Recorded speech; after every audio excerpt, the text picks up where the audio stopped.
एक बात बताइए, अभी 4 दिन पहले ईद गुजरी है, क्या आप लोगों ने भी पूरे मुल्क से कोई ऐसी खबर सुनी कि किसी मुसलमान ने मंदिर के ऊपर चढ़ कर के झंडा लहराया हो, या किसी ने कहीं पत्थरबाजी किया हो, या फिर कोई मंदिर के सामने खड़ा होकर के कोई गाली गलौज कर रहा हो, या कोई अभद्र भाषा का इस्तेमाल कर रहा हो? नहीं सुना होगा। अगर सुना होता तो जितना होता नहीं उससे ज़्यादा की खबर आप लोगों तक पहुंचती और किसी न किसी मुसलमान के घर के बुलडोज होने की भी खबर आ जाती।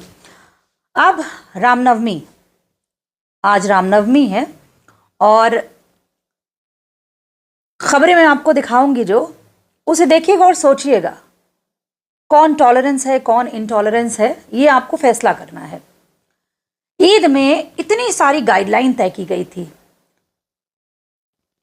कोई सड़क पे नमाज नहीं पढ़ेगा, कोई छत पे नमाज नहीं पढ़ेगा, किसी ने छत पे नमाज पढ़ ली तो उस पर कार्रवाई होगी, कोई सड़क पे नमाज पढ़ेगा तो उसका लाइसेंस, उसका पासपोर्ट सब जब्त कर लिया जाएगा।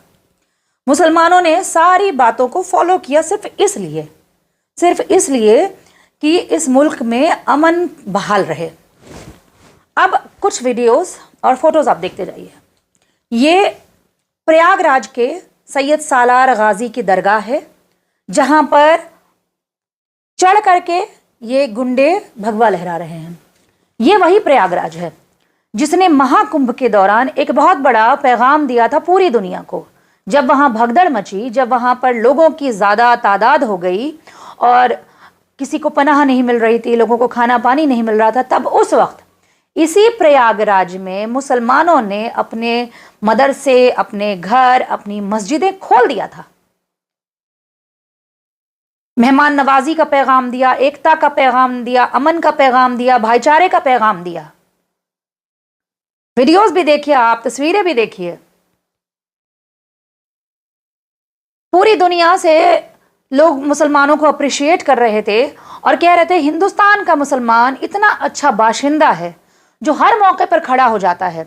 और सिर्फ ये कुंभ में ही नहीं हुआ, इसके पहले कोविड में जब माइग्रेंट लेबर्स दूर दराज मुंबई से बिहार तक का सफर पैदल तय कर रहे थे, उस वक्त भी मुसलमान जगह जगह पानी की सबील लगाए हुए थे, खाना पानी लेकर के खड़े हुए थे। तपती धूप में जो लेबर्स आ रहे थे, जो लोग आ रहे थे रास्ता तय करके, जिनके पैरों में छाले पड़े थे, उनको चप्पलें दिला रहे थे, उनको कपड़े दिला रहे थे, उनको खाना पानी दे रहे थे। और फिर कुंभ में भी उन्होंने यही पैगाम दिया। लेकिन उसके बावजूद ये तस्वीरें शर्मिंदा करने वाली हैं। आप किसी के सब्र का इम्तिहान ले रहे हैं, किसी कौम के सब्र का इम्तिहान ले रहे हैं जो आपके लिए हर वक्त खड़ी रहती है। और मैं ये भी कह रही हूं कि ये जो खड़े हैं दरअसल ये हिंदू हैं ही नहीं, ये वो लोग हैं जो इस मुल्क में अमन नहीं चाहते हैं। इनको ये असाइनमेंट मिला हुआ है कि जाओ तुम बवाल करो, तुम न्यूसेंस क्रिएट करो, क्योंकि 27 का इलेक्शन आने वाला है और तुम्हें वहां पर जाकर के हिंदू मुसलमान करना है ताकि तुष्टीकरण की राजनीति किया जा सके और सरकार बनवाई जा सके। अब ये घटना एक कानपुर की है, इसमें भगदड़ मची हुई है और बताया जा रहा है कि मुसलमानों का मोहल्ला है, पत्थरबाजी हो रही थी, खुद ही यात्रा निकाल रहे हैं, खुद ही भगदड़ कर रहे हैं। कौन सा मुसलमान पत्थरबाजी कर देगा भाई? मुसलमान तो मारे डर के अब कुछ करता ही नहीं है, क्योंकि उसको पता है हम कुछ भी नहीं करेंगे। उसके बावजूद हमारा घर बुलडोज कर दिया जाएगा, हमारे ऊपर मुकदमे दर्ज कर दिए जाएंगे, हम पर कार्रवाई हो जाएगी, हमारे घर की औरतों को जेल में डाल दिया जाएगा, हमारे घर के मर्दों को जेल में डाल दिया जाएगा, हमारे ऊपर कोई भी घटिया किस्म की धारा लगा करके हम पर मुकदमा दर्ज कर दिया जाएगा। तो क्या चल रहा है भाई इस मुल्क में? क्यों, मुझे तो समझ में नहीं आता है क्यों कोई अपने ही मुल्क में सिविल वॉर की गुंजाइश क्यों पैदा करना चाहता है। अच्छा लगता है कि हर रोज़ हमारे पास पूरी दुनिया में ये बदनामी हो कि हिंदुस्तान से हर रोज़ ये ख़बरें आ रही हैं कि वहाँ के मुसलमानों को परेशान किया जा रहा है, वहाँ के मुसलमानों को पर जुल्म किया जा रहा है, वहाँ के मुसलमानों की लिंचिंग की जा रही है, वहाँ के मुसलमानों को के रेफ्रिजरेटर में बीफ के शक में उनकी हत्या कर दी जा रही है, वहाँ का मुसलमान दाढ़ी टोपी में अगर ट्रेन में सफ़र करता है तो उसकी लिंचिंग की जाती है, वहाँ के मुसलमान से जय श्री राम के नारे लगवाए जाते हैं, नहीं लगाता है तो उसको लिंच कर दिया जाता है। अच्छा लगता है ये सारी खबरें। हमने तो उस हिंदुस्तान का सपना देखा था जिसमें ये नज़ीर कायम हो सके जो आज तक निभती चली आ रही है, जिसे हम कहते हैं कि ये साझी विरासत का मुल्क है। यहाँ हम ईद, दिवाली, होली सब कुछ एक साथ मनाते हैं।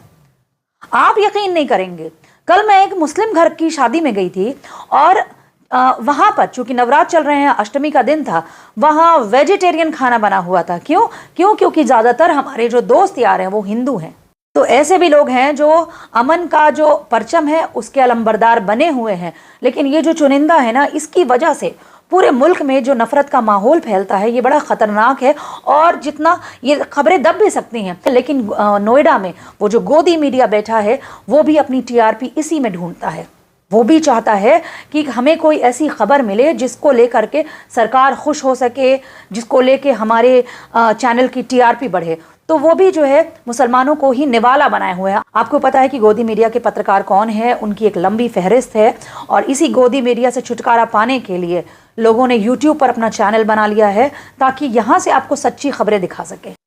मेरा ये कहना है भाई लोग ऐसा मत करो। इस मुल्क की सेकेंड लार्जेस्ट पॉपुलेशन मुसलमान है, ईद में कहीं से कोई खबर नहीं आई।